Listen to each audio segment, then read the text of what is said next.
Brooklyn, June 14th, 1931, 2:47 p.m. A wooden rosary hit concrete, beads scattering across the sidewalk outside St. Rocco's church. Teresa Capone stood frozen, red mark blooming on her cheek. Joe Aiello, a nobody with a temper, had just slapped Al Capone's mother over a parking spot. 40 witnesses watched in silence. Everyone knew who her son was. By 3:15 p.m., the phone call reached Chicago.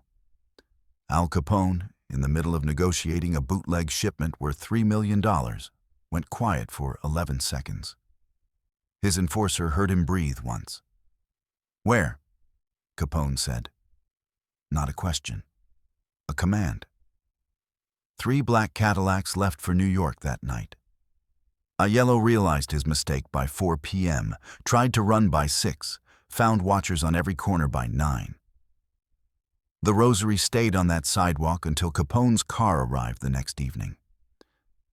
What happened in the next 72 hours rewrote the mafia's oldest rule about mothers, respect, and revenge. In the Brooklyn Navy Yard neighborhood through the 1920s, Teresa Capone lived in a 5th-floor tenement that smelled like garlic and church incense. Every Sunday, same black dress, same wooden rosary, same walk to St. Rocco's. Al sent $500 a month, more than most Brooklyn families saw in a year. He'd arranged protection too. Quiet men who rotated shifts, never closer than half a block. Teresa hated it. "I raised myself in Salerno," she'd tell neighbors. "I don't need bodyguards in Brooklyn." The rosary had crossed the Atlantic with her in 1893, blessed by a village priest before she married. 47 wooden beads, hand-carved, darkened by decades of prayers. She carried it everywhere. Al knew that rosary better than he knew most people. As a kid in Naples on the waterfront tenements, he'd watched her fingers work those beads during the lean years, the sick years, the years when his father's barbershop couldn't feed 9 children. By 1931, Al Capone controlled Chicago. The newspapers called him public enemy number 1. The feds were building a tax case that would eventually send him to Alcatraz. But in Brooklyn, his mother was still just Teresa, an old woman who bought vegetables, gossiped in Italian, and prayed loud enough for the whole building to hear. There was an unwritten rule in the outfit, never spoken but universally understood. You didn't touch the families. You especially didn't touch the mothers.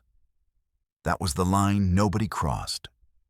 The framed photo in Teresa's kitchen showed Al at 12, before Chicago, before the scars, before the legend. That kid wouldn't recognize the man who now controlled an empire worth $62 million. Joe Aiello wasn't connected. He ran numbers for small money, owed debts to 3 different lenders, drank too much, and had a temper that flared when he felt disrespected. On June 14th, he'd been drinking since noon. The parking dispute started over nothing. Teresa's nephew had parked in a spot Aiello considered his. Words escalated. Teresa stepped between them, trying to calm things down. Aiello's hand came across her face, hard enough to be heard from 40 feet. The sound cut through street noise like a gunshot. The rosary flew from her grip, hit the pavement, beads scattering into the gutter. 3 beads disappeared into a storm drain. Teresa stood there, silent, one hand on her cheek. She didn't cry, didn't speak, just turned and walked back to her building. The witnesses didn't move. A fruit vendor closed his stand early. 2 women crossed themselves. Everyone understood what had just happened, not the slap itself, but what it meant. Someone ran to find a phone. The call chain moved fast. Witness to Teresa's neighbor, to her cousin Vincenzo, to a Chicago contact who worked in one of Capone's warehouses. By 3:11 p.m., Frank Nitti interrupted Capone's meeting. Al was in a back room at the Lexington Hotel, negotiating liquor prices with a Detroit supplier. Nitti whispered in his ear. The room watched Capone's face go still. He didn't explode, didn't shout. He listened, nodded once, and stood. "We're done here," he said to the Detroit men. "Call me tomorrow." His voice was flat, businesslike. But everyone in that room knew the meeting was over forever. Later, people close to Capone said those 11 seconds of silence were the scariest thing they'd ever witnessed. Within 90 minutes, the Chicago outfit convened in the Lexington Hotel's private dining room. Capone sat at the head of the table, jacket off, sleeves rolled. No theatrics. He laid out what happened in 3 sentences. Then he said the thing that made everyone in that room understand how serious this was. "I'm going myself." Capone didn't travel to handle problems. He had people for that, but this was different. Touch the family, face the family. It was his only absolute rule. The one thing he'd told every soldier, every associate, every hanger-on who wanted in. Now someone had broken it. And if he delegated this, the rule would mean nothing. Frank Nitti bought 3 train tickets to New York. Capone and 2 enforcers. No guns, too risky crossing state lines with federal heat already on them. "We're just visiting family," Capone said. The irony wasn't lost on anyone. By 7 p.m., word had already reached Brooklyn. Joe Aiello heard it from a cousin who heard it from a bartender who knew a guy. Aiello went pale. He tried to laugh it off, said it was an accident, said he didn't know who she was. Nobody believed him. Everybody knew. You didn't live in that neighborhood without knowing Teresa Capone lived 2 blocks over. Joe Aiello tried to leave Brooklyn on the evening of June 15th. He packed a bag, kissed his wife, told her he had business in Boston. At the Williamsburg Bridge, a black Buick idled at the entrance ramp.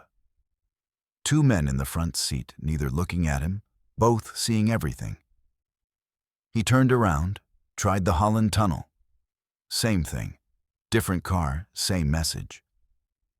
By 11 p.m., Capone's train pulled into Grand Central Terminal. No press, no fanfare.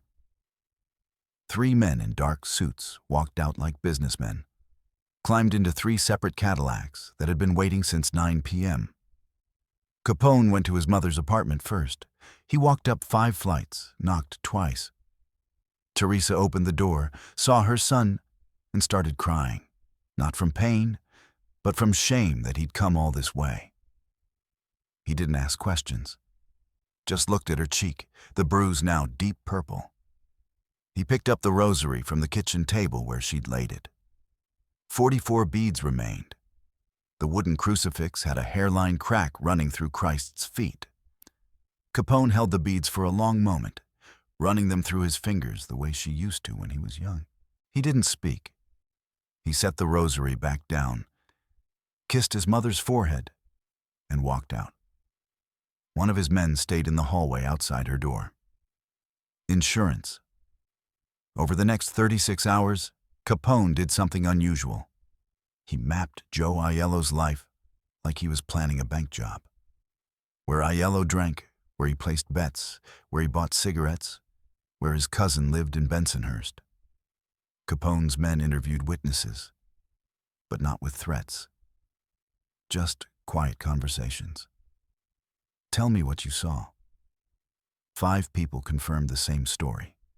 Unprovoked, loud, violent. Teresa had tried to calm things down.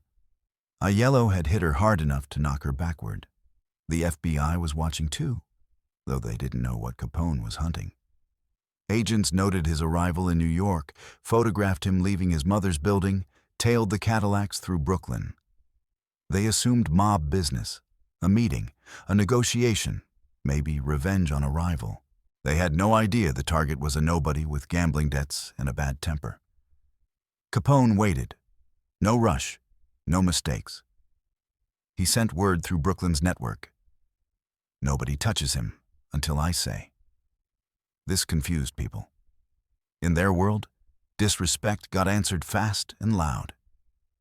But Capone was playing a different game. He wanted Aiello to feel it. The waiting, the watching, the certainty that something was coming but not knowing when or how. Aiello hid at his cousin's place, a cramped apartment above a bakery in Bensonhurst. He couldn't sleep. Every car that passed, every knock on a neighbor's door, every creak in the hallway made him jump.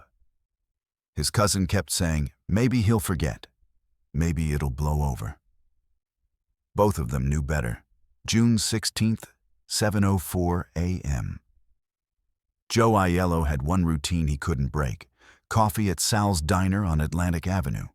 Black coffee, eggs over easy, wheat toast. He'd been going there 6 mornings a week for 3 years. Even scared, even hunted, he showed up. Routine was all he had left. Capone's men had been watching since 6 a.m. They reported back. Aiello arrived at 7:02, sat in his usual booth by the window, ordered his usual breakfast. At 7:15, Capone walked in. He took a booth 2 rows back, facing Aiello's direction, picked up a newspaper, and ordered coffee. The diner smelled like bacon grease and burnt toast. The radio played big band music. Morning light cut through Venetian blinds. Aiello didn't notice. He was staring at his eggs, fork trembling slightly, pushing food around his plate. Capone watched him for 11 minutes. Watched how he checked the door every time it opened. Watched how he flinched when the waitress refilled his coffee. Watched a man who understood he'd made a mistake that couldn't be unmade. Capone left a $20 bill on the counter for a $2 breakfast and walked out. The waitress, Donna, would tell people years later that she served Al Capone once and didn't realize it until he was gone. The newspaper stayed folded on the table, left behind like a message. If Aiello had looked up, he would have seen the back of the most wanted man in America walking past his booth. He never looked up. That afternoon, a message reached Aiello through a bartender he trusted. Mr. Capone wants to talk. Not a threat, an appointment. Mulberry Street Barbershop, 3 p.m., June 17th. Neutral ground, witnesses present. Just talking, the message said. Aiello considered running. He had a cousin in Boston, an uncle in Philadelphia. But where could he go that Capone couldn't reach? And if he ran, what happened to his wife, his family, everyone who knew him? The outfit had rules about running. You didn't run from a conversation. You showed up, faced it, took what came. He arrived at 2:55 p.m., 5 minutes early. The barbershop smelled like shaving cream and bay rum. 4 chairs, 2 customers getting shaves, a radio playing news about the stock market. Capone was already there. Sitting in the 3rd chair, hot towel on his face, barber stropping a straight razor. He looked relaxed. He looked like a man getting a Tuesday shave, not a man who'd traveled 600 miles for revenge. "Sit down, Joe," Capone said without opening his eyes. "We're just talking." His voice was calm, almost friendly. The barber, Gino, kept working like nothing unusual was happening. Maybe in his world, nothing was. This was Brooklyn. Gangsters got shaves too. Aiello sat in the chair next to Capone. His hands shook. Capone sat up, let the barber remove the towel, leaned back for the shave. The razor made soft scraping sounds against his jaw.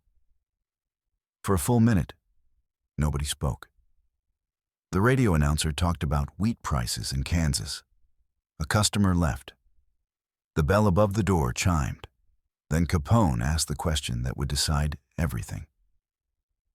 "You know who my mother is?" Aiello tried to apologize, said he didn't know, said it was an accident, said he'd been drinking, said he'd pay for any doctor, any.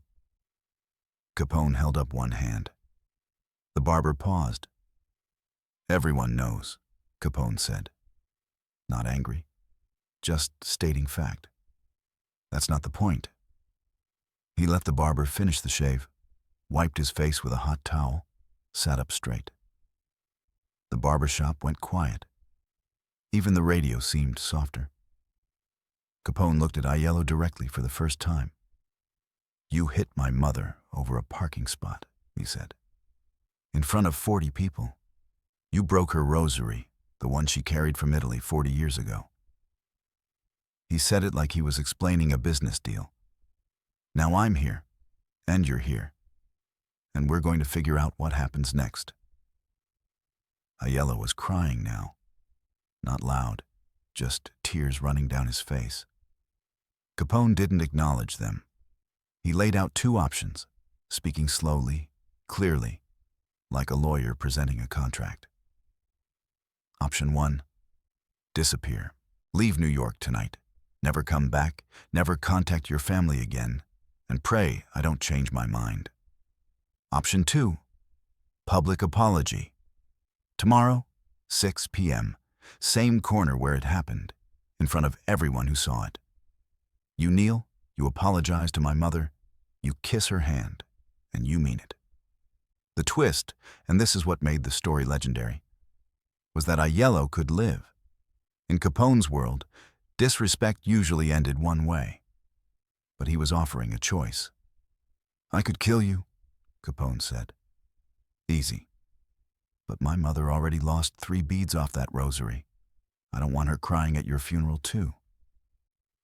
He stood up, dropped a $5 bill on the barber's counter. "You've got till tomorrow to decide. Gino knows where to send word." June 18th, 1931, 6 p.m. The corner of Atlantic and Hicks Street in Brooklyn. Word had spread through the neighborhood like fire through dry grass. Over 200 people gathered. Vendors, housewives, shop owners, kids who should have been home for dinner, old men who remembered when Brooklyn neighborhoods settled things their own way.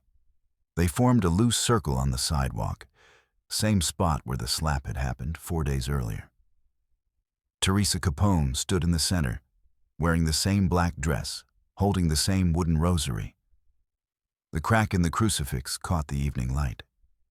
She looked small, old, tired.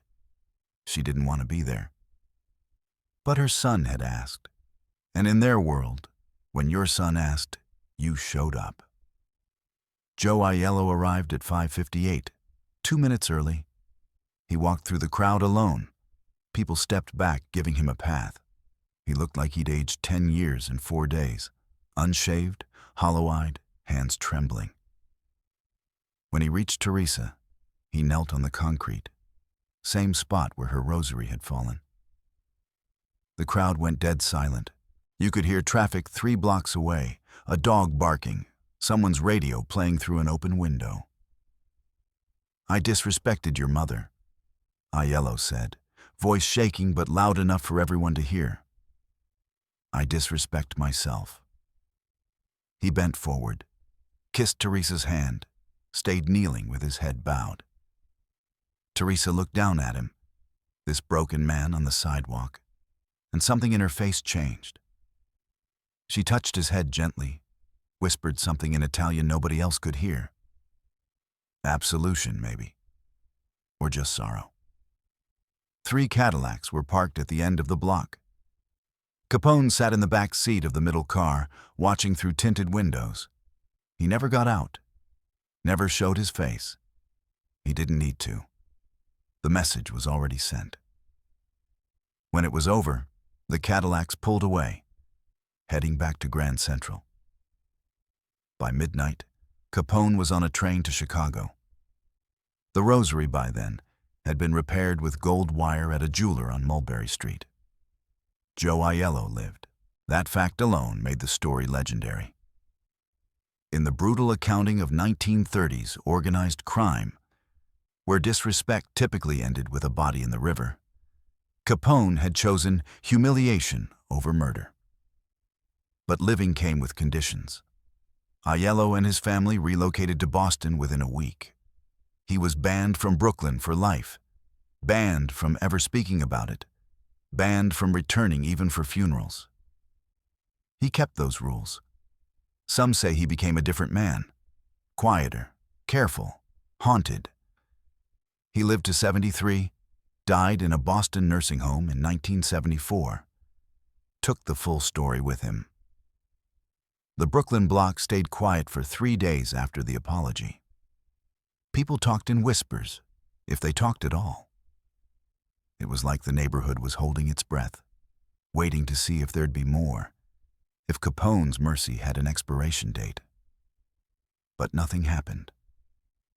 Aiello left. Life resumed. Slowly, the story started spreading, not through newspapers, which never reported it, but through the network of people who'd witnessed it, who knew someone who knew someone. A new rule started circulating through organized crime circles. Humiliation could be worse than death, more permanent, more memorable. You could make a man disappear, but everyone forgets eventually. Make a man kneel in public, make him apologize in front of 200 witnesses, and that story never dies. The FBI noted Capone's New York trip in their surveillance reports, but they never figured out what it was about. They listed it as family visit, purpose unknown. The press never picked up on it. As far as public record goes, it never happened. Capone returned to Chicago, returned to his trial, returned to the empire that was already crumbling under federal pressure. But people who worked for him noticed something shift. He seemed more strategic, less explosive. Word inside the outfit was that he'd proven something in Brooklyn. That real power wasn't just violence. It was control. It was knowing when not to kill someone. Teresa Capone never left her apartment alone after that. The incident had transformed her from an independent woman into someone who needed constant supervision. Al doubled the protection, arranged for neighbors to accompany her to church, had groceries delivered instead of letting her shop. She wore the rosary differently too. The gold wire repair always visible, a deliberate reminder. People would ask about it, and she'd say, "Something broke, someone fixed it." She never mentioned names. For Capone, the cost was more complicated. His reputation shifted. On the street, people still feared him, but now they respected something else. His restraint, his strategy. He'd turned a family insult into a demonstration of power that didn't require a body count. But it cost him too. Letters between him and his mother, found years later by researchers, revealed guilt and burden. He wrote about duty, about the price of the life he'd chosen, about how protecting her meant imprisoning her. She wrote back about prayers, about forgiveness, about wanting him to be the boy in the photo again. October 1931. 5 months after the Brooklyn incident. Capone was convicted on tax evasion charges. 11 years in federal prison. His last visit before prison was to Brooklyn, to his mother's apartment. He brought her a new rosary, expensive, blessed by a cardinal, perfect. She thanked him, put it in a drawer, kept wearing the old one with the gold wire. When he asked why, she said, "This one remembers." He nodded, understood. Before leaving, he asked for the old rosary, held it one more time, gave it back. Some things you don't take. You just carry the memory. Al Capone died on January 25, 1947, in his Florida estate. Brain ravaged by syphilis. The empire long gone, the legend calcified into history. He was 48. Teresa survived him by 5 years, dying in Brooklyn in 1952 at 85. She was buried in Mount Olivet Cemetery in Chicago, next to her husband, wearing the wooden rosary with the gold wire repair. The funeral was small, quiet. Some of Al's old associates came, gray-haired men who remembered when they'd been young and dangerous and certain the world was theirs. The legend of the slap that made Brooklyn silent spread slowly through decades. passed along in whispered stories, in books about organized crime, in documentaries that tried to explain who Capone really was. The incident became a teaching moment in the underworld. Mothers were untouchable, yes, but also mercy could be strategic. Humiliation could send a stronger message than murder. The story mutated over time, details changing, but the core remained. Capone had the power to kill and chose not to. And that choice meant something. Joe Aiello's fate became a footnote. He lived quietly in Boston, worked in a cousin's restaurant, never returned to New York, never gambled again. He died in 1974, the same year Capone's FBI files were partially released under the Freedom of Information Act. Those files mentioned the June 1931 New York trip but offered no explanation. The rosary. It stayed with Teresa, passed eventually to a distant relative, then donated briefly to a mob history museum in Las Vegas, before the family reclaimed it. Real power, Capone had shown, wasn't just violence. It was knowing when not to kill. The rosary sits in a private collection now, the wooden beads worn smooth by decades of prayers. The crack in the crucifix still visible, the gold wire repair glinting under light. Museum plaques tried to explain it. Teresa Capone's rosary, the cost of respect. But plaques can't capture what it meant.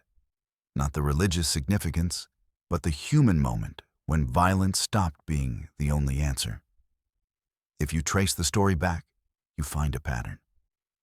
Capone's empire was built on fear, spectacle, and brutality. The St. Valentine's Day massacre, the bombings, the bodies. But Brooklyn in June 1931 was different. It was personal, intimate, precise. It was about a mother, a rosary, and the calculation that real power doesn't always need blood. The old rule said, disrespect gets answered with death. Capone wrote a new one. Humiliation lasts longer. Years later, former associates would say that Brooklyn changed him, made him think differently about control. He'd shown he could make a man kneel without killing him, could make an entire neighborhood hold its breath with restraint instead of violence. The lesson rippled through organized crime for decades. True power is making men kneel willingly. The rosary, ordinary wood, cracked crucifix, gold thread holding broken pieces together, became something else. A warning, a sentence, a rule. It taught the underworld what Capone learned in those 72 hours. Mercy isn't weakness. It's a different kind of strength. And sometimes, the most powerful thing you can do is let someone live with what they did.